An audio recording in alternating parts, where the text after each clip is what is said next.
there's a later story that just shows that who your dad was as deep as the marrow in his bones. You know, an ambulance comes. It looks like he's not going to survive. Tell us what happened that day. We thought he was out of here. I mean, he was white as a ghost. He was, you know, thank God I wasn't on the other side of the world touring. My mom had called me and said he's fallen. And long story short, we get there and it's awful. You know, it was just awful. And so basically they put him on a stretcher and they took him.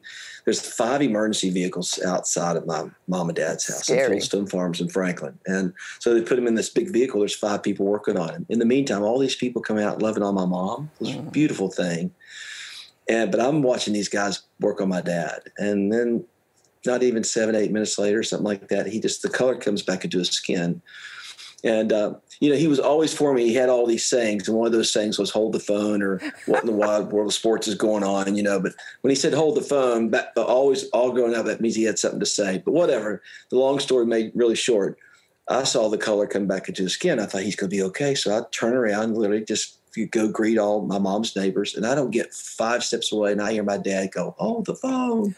And he had said it 4 times, hold the phone, shouting. And I run back over there going, what is going on? And every paramedic is like, everybody's frozen. Nobody's moving. And my dad lifts his head up off that stretcher and looks at those paramedics and says, do you all know who that is out there? That's my son. That's Michael W. Smith.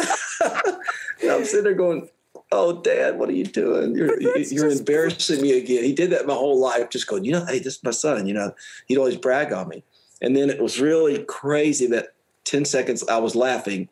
And then I had an epiphany. It was just my knees buckled, Sheila. I'll never forget it. It was sort of one of those moment in time moments. And I felt like God spoke to me and said, that's how I feel about you, you know, and it just took my breath away. I have a couple of those a year, you know, where you just kind of get annihilated. It's just a reminder of God really not only loves you, but he actually really likes you and is extremely fond of you.